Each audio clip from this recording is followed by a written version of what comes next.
Okay, hi everybody.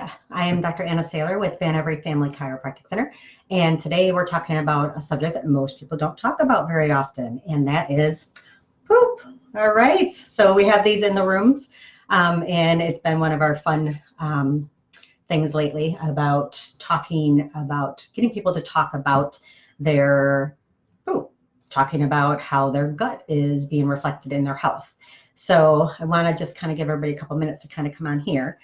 But we are going to dive into a couple of the different ways that your digestive system is affected, some tips that we can do to really help you, and kind of breaking some of the stigmas about poop. So let's begin. Okay, so I want to talk about, first of all, what is normal. And a lot of people, just because something's common doesn't necessarily mean it's normal. So we hear it a lot where people are talking about, well, it's normal for breastfeeding babies to go 7 to 8 days without going to the bathroom. It's normal for me to go 4 days without going to the bathroom. And just because that feels normal to you doesn't necessarily make it feel like it is actually right. And this is a subject that most people don't really talk about. Actually, let me back it up. If you are a new parent, you talk about poop all the time. You track your child's poop. You measure it. You keep a diary.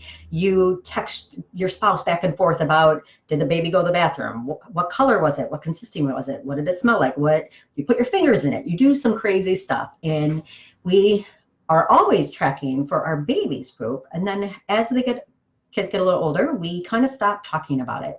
My oldest daughter is 11, and we don't talk about it because it's embarrassing. And I think my goal as a mom is to always embarrass my children because that's what I do and it's fun. But we stop talking about it. We stop asking our children about them. And then as adults, we don't ever talk about poop. Even in my practice, when I am going through a history with a patient and I'm asking, like, how's your digestive system? How often do you go to the bathroom? A lot of people are really closed off about it, and a lot of people are really embarrassed about it. And that embarrassment kind of sets up a whole host of issues.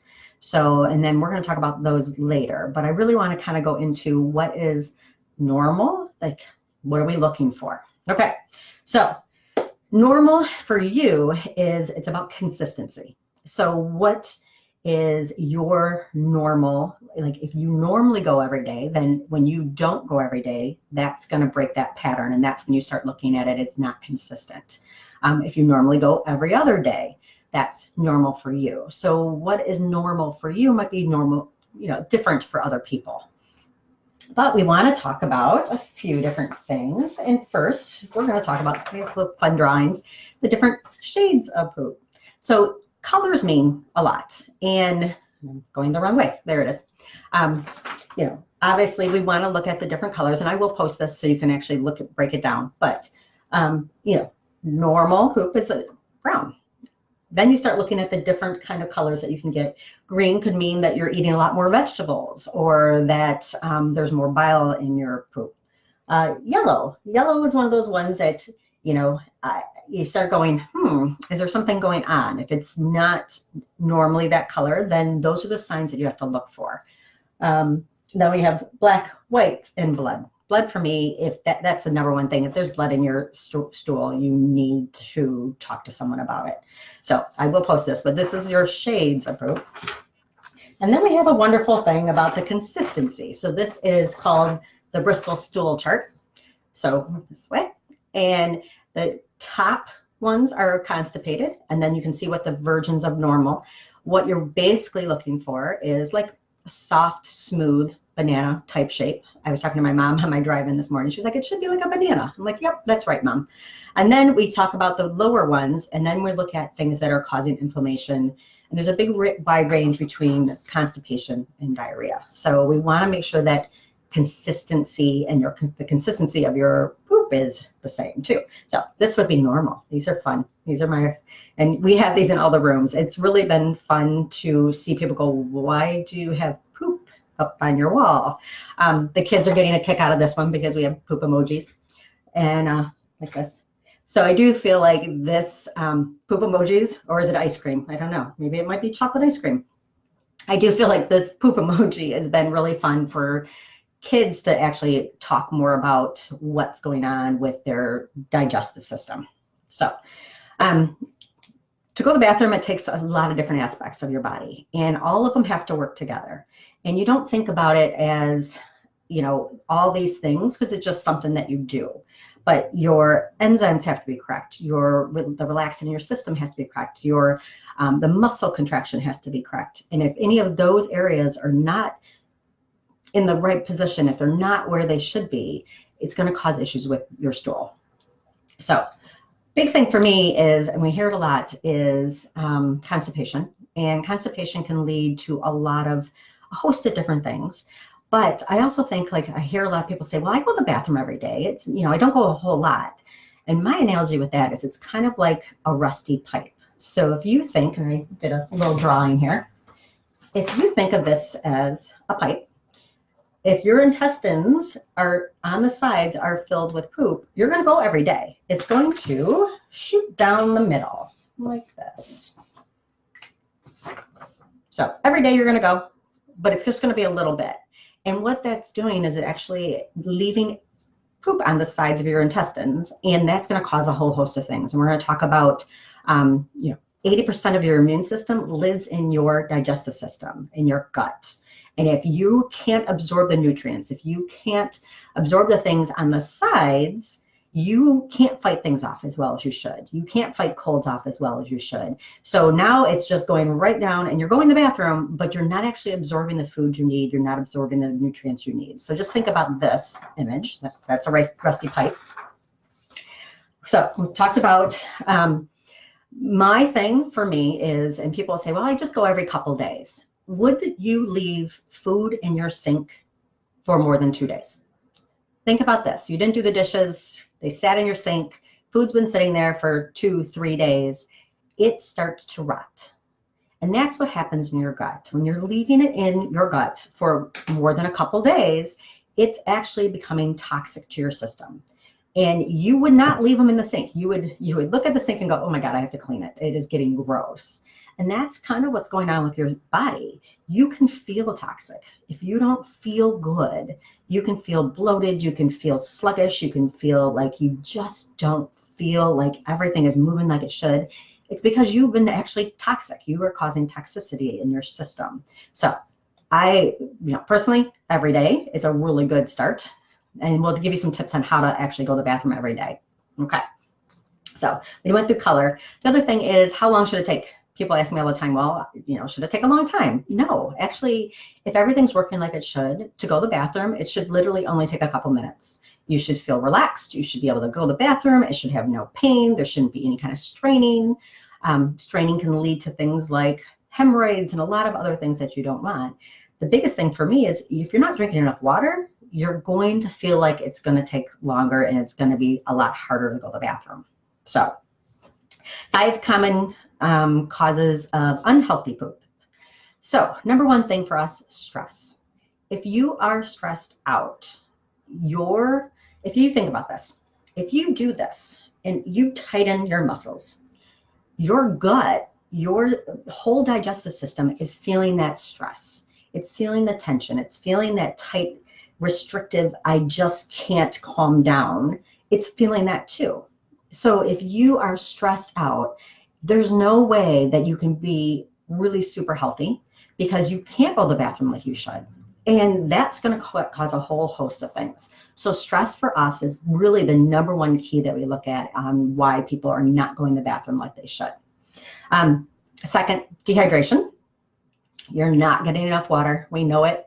Most people are dehydrated. We're in a chronic state of dehydration, and we're thinking, oh, well, I'll drink a cup of coffee and that'll give me some water. And that leads up to dehydration. So I already have my bottle. I got 2 down already, so I have 1 more to go for sure.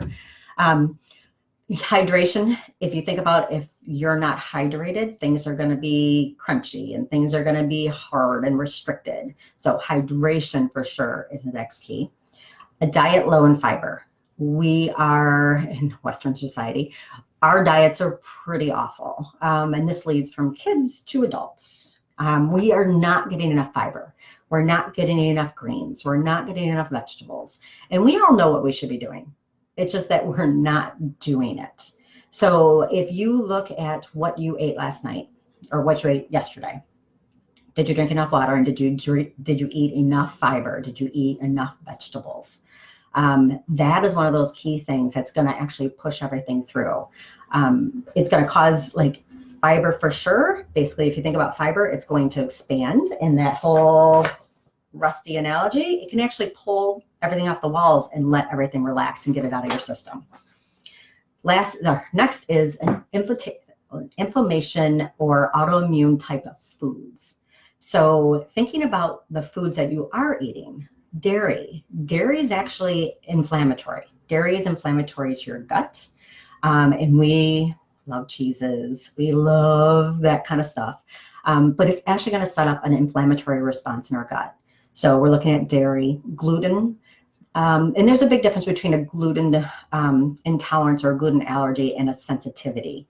So gluten is really inflammatory to the system too. And it's affecting a lot more people than we think it is.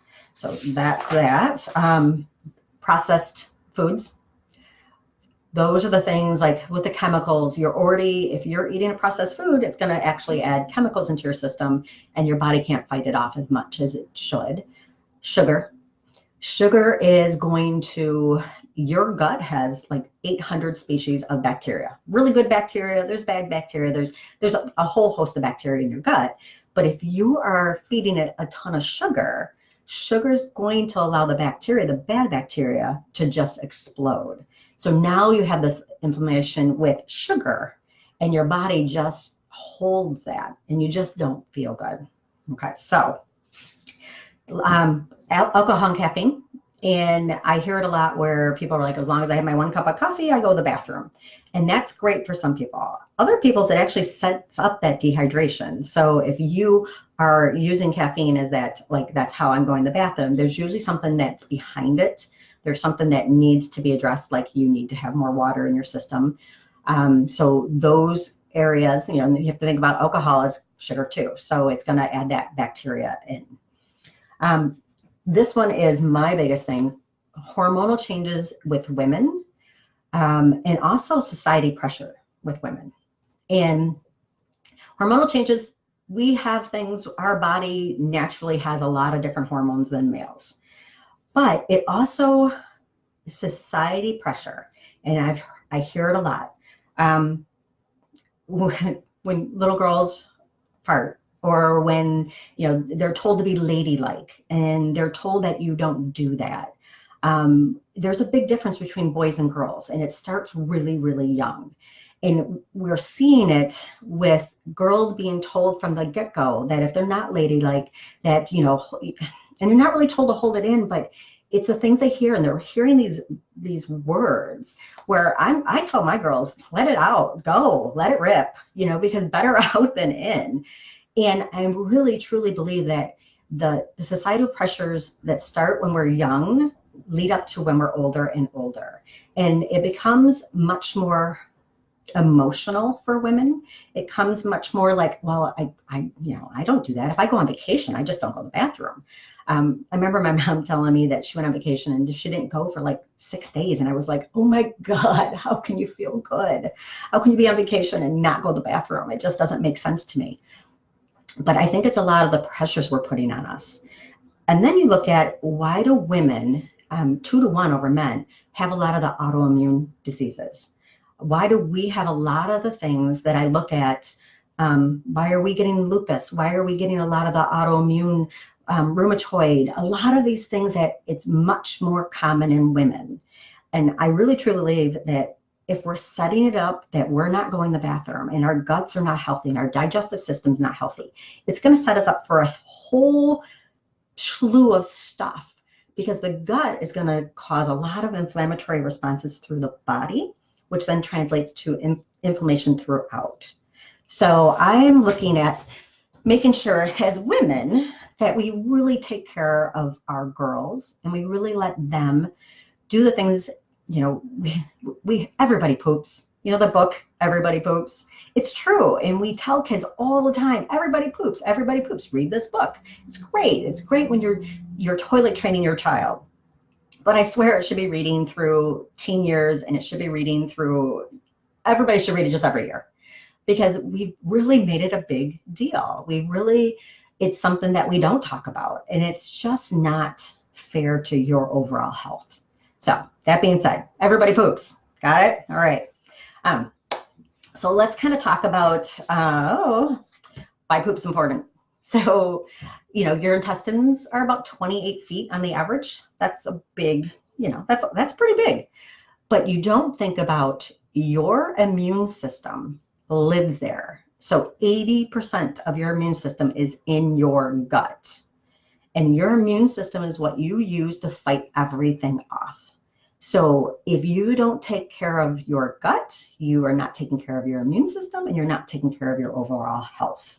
So it's setting up this response where it's kind of like a wheel of, I don't feel good, and I don't know why I don't feel good, and then I don't feel good, and I don't know why I don't feel good. So it's one of those things that we have to really be conscious of what we're doing for our body and putting it in our body to really help us take our health to the next level. Okay, so let's talk about tips to get you back to normal and back to where you should be. There's one thing that I want to talk about, and it seems really weird, but it is colonics. It is probably the weirdest thing I've ever done in my life, and I'll admit it. I probably went for the first time about 10 years ago, and it was just a very different experience because, you don't go to the bathroom in front of people, and this is, it's just a really weird experience. But when it's done right, and it's done to jumpstart your body and going to the bathroom, it's amazing. So it's one of those things, there's a lot of great places out there. It's definitely do your research and find or ask someone. But it is funny, like when we would tell people here at the office, like, get a colonic, they'd be like, what? No, I can't do that. But it is one of those things that could really help jumpstart you. Next, let's talk about the things that you can do to help your body. So obviously increasing your fiber, and there's some great comments about there's vitamins, B6, B12. There's so much that we can put into our body to really help us. We have to clean it up first, and then we can support it. So increasing your fiber intake, and that's the biggest thing, getting your green leafy vegetables, adding fiber. And there's a difference between Miralax. There's a difference between something like that is adding more of a chemical toxin to your body versus something that is adding like a green leafy vegetable, adding cauliflower, adding broccoli, adding real fiber to your body. That's one of the things that looking at what you're eating is really going to make a difference. And the more raw you can eat, the better. That's going to make another difference in your overall body. Making sure you drink plenty of water. That cannot be said enough. Hydration is the key. Talking about probiotics. So remember, there's 80 plus bacteria. There's a bunch of different bacteria. You want to make sure the good bacteria in your gut is healthy. So a really good probiotic is really going to help support that. Consuming magnesium. So magnesium is one of those ones that's the easy one to take. We see it a lot where people are like, well, if I take magnesium, it's just going to help smooth everything and calm everything down and allow your body to go to the bathroom. Supporting your liver. Your liver is your detox. So you need to support your liver the best way you can. I just did a detox with lots of raw vegetables and a lot of really healthy things, and it really helped support my liver and how I feel. And actually I feel great. I just came off a 21-day cleanse, which was awesome. Getting your body moving. So exercise. Movement is a key too. So you would think, well, how is exercise going to help you go to the bathroom? But when everything's working like it should, and your blood's flowing, the circulation's going, and you are feeling better, it's going to overall help everything move better. So exercise is a huge thing for you. Managing your stress. So that's how do you manage your stress? Looking at the things that really help your stress level. Is it yoga? Is it meditation? Is it chiropractic? Is it, exercise? All those play in a factor of managing your stress. So there is a couple things that you can do too. So I want to talk about a couple key points. There's, and we'll kind of go through it, but there's reflexology, there's massage, there's chiropractic. So reflexology, most people don't really think about reflexology to help with your digestive system. But I want to show you, and I'll post this, but here is a guide to your hands. And so every organ in your body has is represented in your hand, in your ear, and in your feet. So if you look, and right here is the transverse, the colon, and the small intestine. So just by doing really nice pressure points along is going to really help kind of smooth everything. So you can, so on your hands, you want to start with that. Here, so here, going down, massaging through here. You can actually obviously massage your colon itself, and you want to do it, I guess I'll stand up, in a round motion. You want to make sure that everything is flowing. That's going to really actually feel good. And then on your feet, this one's a little harder to see, but if you look at the thinnest area of your feet, right where the arch, right below the arch, all this area is the same thing. That's your intestines, that's your colon. Really nice, deep pressure points in that area can make a huge difference in how you feel there too. So you can massage hands, your actual abdominal area, and your feet to make a huge difference. Okay. That's going to help with, that's reflexology when you're doing it with your feet. And then chiropractic adjustments. Most people, like, you know, I have these things all over the office, and people are like, how does that relate to chiropractic? And the whole point is, and here's my little guy here, okay? The nerves through this low back area and the tailbone, if you think about, it's a direct innervation to the front. So the nerves that are controlled here, they control all the organs that are in your stomach, they control your intestine, they control your whole gut health. If this area is not in the right position, if these vertebrae are not in the right position, they're going to not allow nervous flow to the area that needs it the most. So my analogy kind of like that is, if you think of a garden hose and you have a garden hose that's been kinked, if you unkink that garden hose, the water is going to flow. And that's the same thing with your nerves. If the areas are not in a good position and they're kinked, things are not going to flow. So by opening up the nervous system, by getting a chiropractic adjustment in the low back, especially in the sacrum, the tailbone especially, it's going to really help that area that surrounds your gut. Another really key area is the upper part of the neck. And this is one of those things that people think, well, how would the neck help my gut? There's an amazing nerve called the vagus nerve. So vagus means wanderer. So the vagus nerve wanders through your body. And one of the key areas it wanders to is your gut. If you see on this back, and it's really hard to see in here, right here's the vagus nerve. It's wandering through all these organs, but if it's wandering here, it's going to wander to the small intestines, the large intestines, all the gut area too. So by getting it adjusted up here, it allows the flow to affect everything. So we're affecting it in two different areas. So that is really how chiropractic can make such a big difference. Obviously, it can help your stress level, but it helps you go to the bathroom. So those are the big key things. So any questions, and I know I have some people chiming in, and I'll go through and answer some of the questions too, because there's so many different things that can really help. So basically, I just want you to look at your digestive system. If you don't have a clue how often you're going to the bathroom, track it. It's not a big deal to make a little note, like, did I go to the bathroom? Did I feel good about it? You can look at these, and I'll post them. Is it the right consistency? Is it the right color? Actually, like, looking at that and how it can support your immune system and your overall health can make a huge difference. Big things: get lots of water, get a lot of great vitamins, get your vegetables, get your chiropractic adjustment. Those things are going to really support your health. And the next time you're in, if you want to have a conversation with me, I'd be happy to go through it, because poop happens and everybody does poop, and it's not embarrassing, and you need to talk about it because it's really affecting your overall health. So I hope you guys all had a great day, and I will talk to you later. See you later. Bye.